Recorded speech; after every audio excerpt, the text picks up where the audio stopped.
This week I'm gonna talk about an audiobook. So I don't have the physical book. That's why I'm gonna put this paper to represent my book.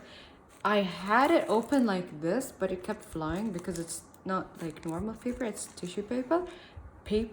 So it's this is the size we're gonna work with today. First of all, Ramadan Kareem, if you celebrate Ramadan.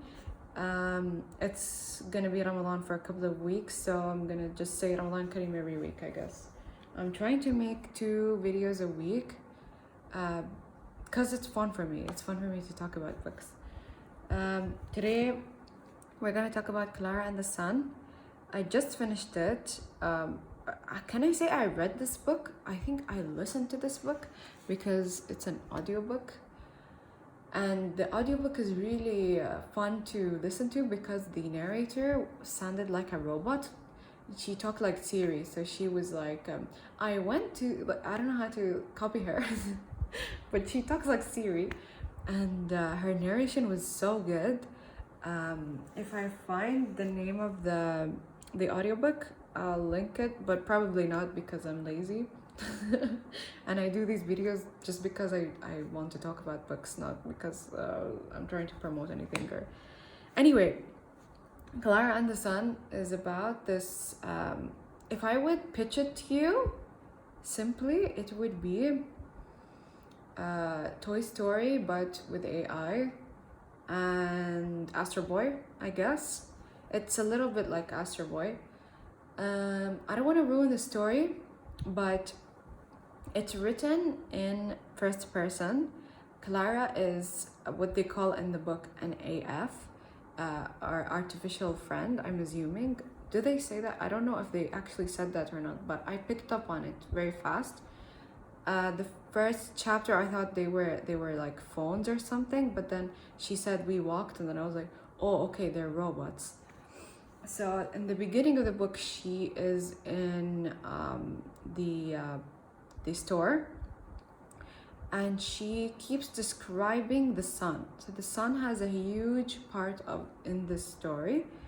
It's kind of like it becomes, the way I interpret it is, it becomes a little bit of like a deity to Klara. So because she gets her energy from the sun, she's solar powered as a robot. So she thinks the sun is like kind of like a deity. So she talks about the sun like it's a deity. And the AFs in this world, they get adopted or they get bought by these children or these teenagers, and they become their friends. And in this world, kids don't go to school, so they're Zoom education, I guess. It sounds like COVID. So the girl was studying in like school and stuff, but at her house, and they had these things called interaction meetings, so that kids can learn how to interact together, which is like, I think it's very relatable because we went through COVID and we kind of know when that these things actually happen. Since I don't have the physical book, I can't check when it was published, but I'm assuming mid-2000s. It's not that old, it's not that new. And I think KAZOU Ishiguro won a Nobel Prize for a book, but I don't know if it's this book or not. I'm not the most amazing person to listen to get like the best advice. I just want to talk about books. So that's not the only thing I want to talk about today. I want to talk about robots or robot books. So during these couple of years, I've been into robot books.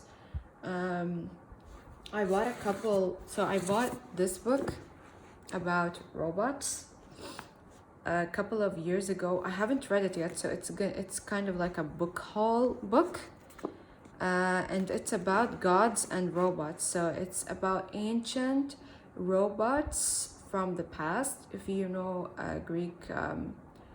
the Greek myths, you would know Talos. So Talos was kind of like this metal sculpture that was really big, and it protected a part of the of of ancient Greece.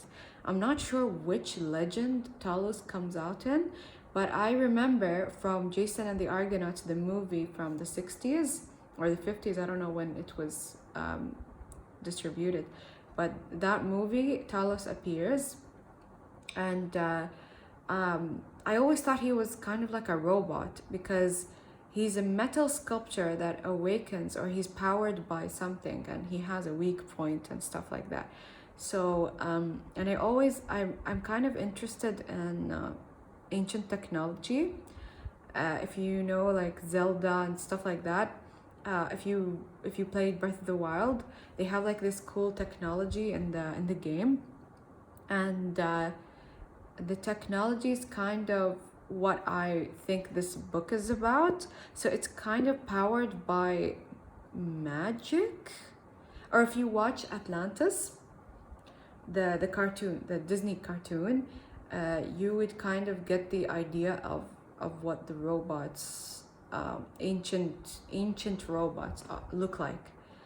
I would also compare ancient robots to, if you watched Laputa, which is a Ghibli movie directed by Hayao Miyazaki, and they have this huge robot, ancient robot. Like, the robots I'm going to talk about from this book are ancient robots. So that's why I picked this book up, because I'm interested in this author's interpretation of the ancient robots. She's a really good author. I read another book by her called The Amazons, and I'm really obsessed with the Amazons. I'm gonna make a whole video about them later. It's literally about the matriarchy and about women that fight in the ancient world, and about queens and anyway, that's another book. But she wrote that book, and apparently I really like that book, so I'm assuming that I really like this book. And it's also written here, like author of the Amazons. So I'm excited to read this one, but I haven't read it yet, so we'll see if it's good or not. I'll make a book review about this if I like it. And while I was reading Klara and the Sun, I was reading iRobot. I really liked this movie, the movie that Will Smith is in. It's about it's the basic robot story. So it's robots and like humans enslave the robots, and they use them as like these servants, and they just do everything for humans. And then, robot gains consciousness, and they, go wild and stuff like that. That's the movie version of it. But I stopped reading this, so I DNF'd this book because it wasn't like the movie. But I think I'll continue reading it just to get an idea of what it's about. It's way different than the movie, because it's kind of like a bunch of short stories about this robot psychologist. So she kind of invents their brains, or she designs their brains. And this book was written in the 60s. Why this book is interesting is because, what's his name? Isaac Asimov, he invented the 3 laws of robotics. And he was one of the pioneers of how to design robots. So he really helped in the field of robotics. How, like, I'm not like an engineer, so I don't know exactly if I'm saying things that make sense. If you're an engineer, I'm sorry. But that's what it says here. So basically they describe what he did, and that's why I really want to finish this book. But he also has a couple of other books about robots, but I want to read this one because of these reasons. And if you don't know about the laws of robotics, these are the 3 laws. So a robot may not injure a human being or through inaction allow a human being to come to harm. The second one is a robot must obey the orders given it by human beings, except where such orders would conflict with the first law. And then the third law is a robot must protect its own existence as long as such protection does not conflict with the first or second law. So he kind of invented the way robots would be, I guess. I'll tell you more about it if I dive deep into it. I'll tell you more about it. And then I read a bunch of like comics about robots.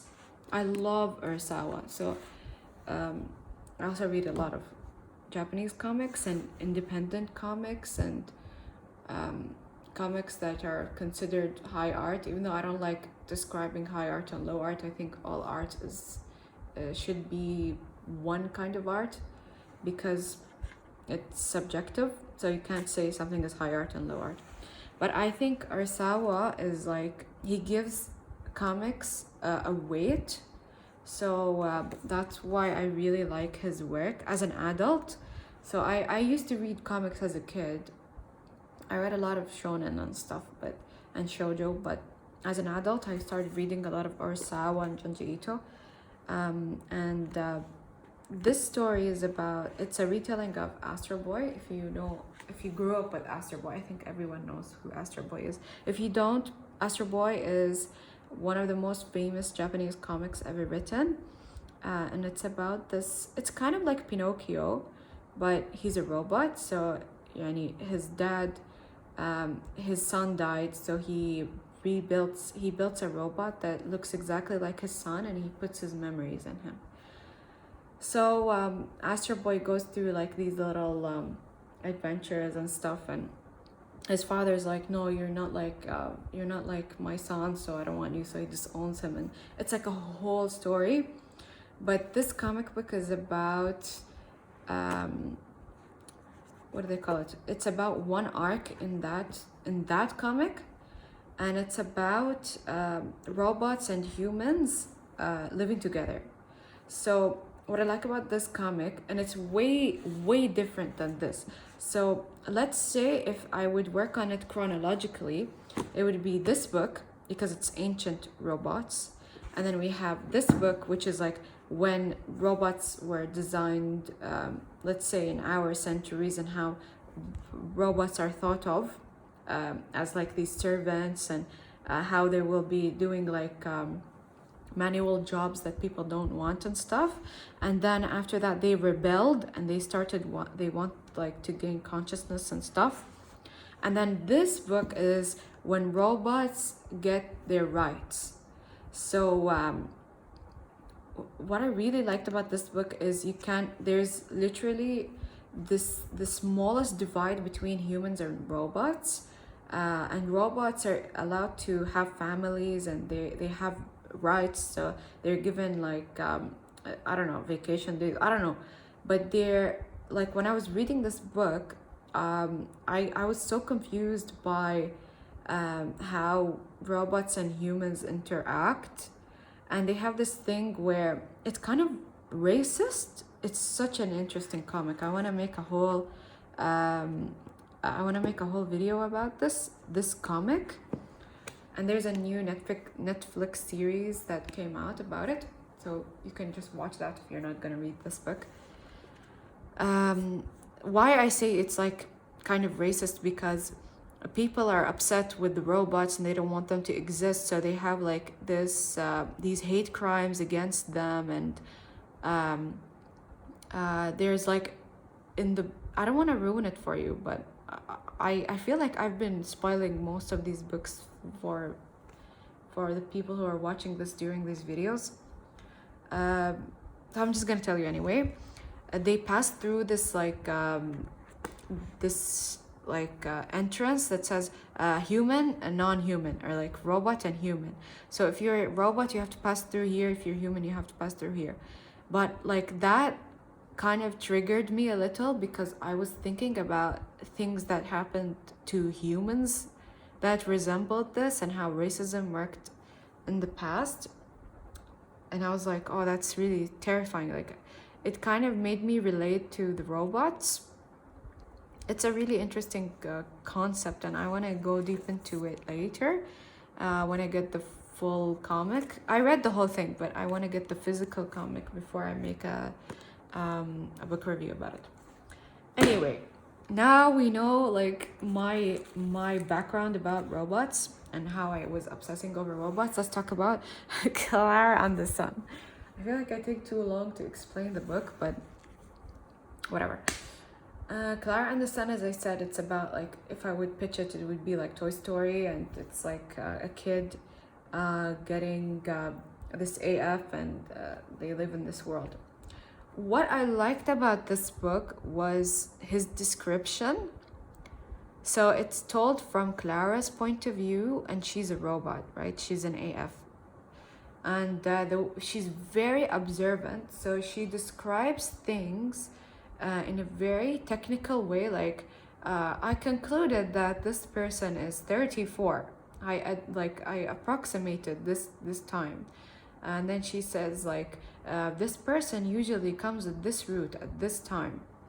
And then like, I don't know, she sees things in a really cool way. There's this part in the book I really liked where she was looking. So basically, in the beginning of the book, she sits on the alcove, and she's viewing the street from the window, from the shop window, and she's like a product basically.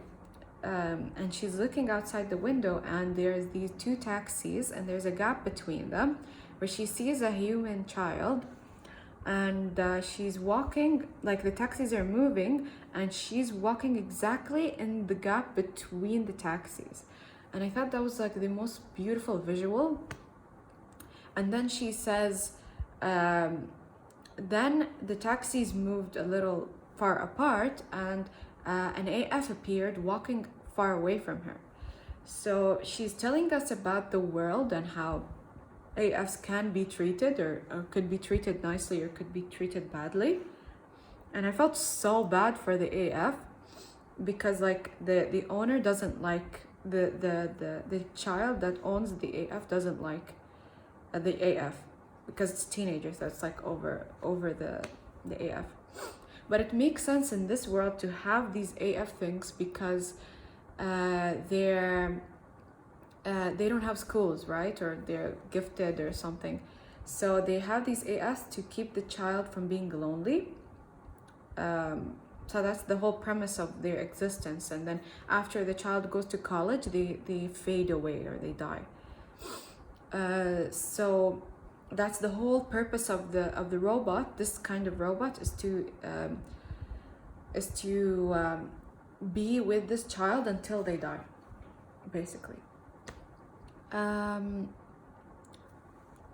the visual with the taxi was really beautiful. It's the way she describes it is with these sequences, or these rectangles, or these squares, and she keeps mentioning these squares when she's seeing things. I don't know anything about robotics, and I don't know anything about robots and how they work, but what I assumed as a person that doesn't know anything about robots is that that's the way she sees. So she sees things in a sequence, or she puts things in squares when they need to be when the highest priority in her visual is a square, basically. I'm assuming that's the case, because she says when the sun comes out, it's in 5 squares, or it's in 7 squares. And then suddenly she says when the mother is angry, a bunch of squares come out, and the hearing comes out from both sides. That's the way that the book is described visually, which is so beautiful. I like visuals, so that's why I liked Sayaka Murata. Like, I made a review about Sayaka Murata's book, because she it's not beautifully written, like her prose isn't that amazing, but the description and the visuals that she describes keep changing in a beautiful way. And I can kind of visualize it as a movie. I always do this. So whenever I read a book, I always kind of cast the characters and I make a vibe for them. So for this book, I visualized it like a 50s movie, so it was always in black and white, and the characters always had this dramatic pose to them. And yeah, so that's the description of the book. But I think, and then there's this other arc. I'm gonna spoil this for you. Like, I'm just gonna put my hand.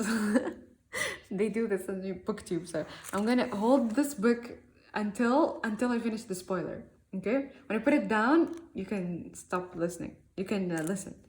There's a whole arc in this book, or this whole part in this book about this man who is doing this girl's portrait. The girl who Klara is living with. Her name is Josie. Okay, and they keep convincing her it's a portrait, and he's doing really creepy things, like he's taking her photos, taking her measurements and stuff, even though she should just sit in front of him and he should just paint her white. Why is he not painting her? And then later we realize that this man, he's creating an AF of this girl because she's sick and she's about to die. And they bought Klara because they want her to replace the girl. So it's like an Astro Boy situation. That's why I brought Astro Boy up. It's an Astro Boy situation where the parent wants to replace the child after it's dead. And then Clara's like, I don't know if I can do that. And because she's a robot, she doesn't understand the complexity of human emotion, so she says, okay, I'll do it. And she knows how to kind of copy Josie, who's the girl in the book, and the mother keeps making her talk like her and walk like her, and I was like really weirded out by it, but then it did make sense. And then there's this other part where Klara, because I said the sun is like a deity, right? So Klara goes to this house in the middle of a field, and then she talks to the sun. So she asks the sun to make this girl better. And the girl, she in this place that she prays to the sun, she sees these visuals or these things that remind her of things that she's seen. So while she's writing the book, while KAZOU Ishiguro is writing the book, he describes things that I'm like, why is he describing this, right? And then it's like he brings it up in this location, or when she's making these decisions, she makes them based on these visuals that she's had. So that's why her description is really important, because she brings it up later in the book when she's like making decisions. So in that barn place where she sees the sun, she kind of starts seeing things that remind her of certain people, like the paperback, Josie's paperback. Like she sees like a triangle being hit by the sun. She is reminded by Josie and stuff like that. So in a way, the way I interpreted the barn place that she's in is I kind of thought of it as like her church, or her the place that it's like her religion. So she kind of has this weird religion where she's praying to the sun. And then by the end of the book, Josie gets better. And I have no idea why she gets better. And I don't know like what the idea of why she gets better is. But I don't know how, I don't understand the ending of this book. But I really liked it. I liked the visuals of it. Okay, I think if you opened your ears now and you're listening to me without the spoilers, I think that's all I want to talk about with this book. So revision revision of robot knowledge. So ancient robots, let's say last century robots, and modern robot thoughts, And then this is kind of like in the middle between them, so it's kind of sandwiched in between these little, these these kind of ideas of robots. And yeah, I guess if I would rate it, it would be 3 stars. I liked it. I liked it. It was okay. It wasn't amazing. Like, it didn't change the way I like the way he described the visuals of the book, but I don't think, I think it stayed with me, but it's not my favorite book. But I like it. I like it. It's not bad. Okay, have a nice Ramadan, and enjoy your family's company. And if you don't, celebrate Ramadan, have a nice day. Okay, bye.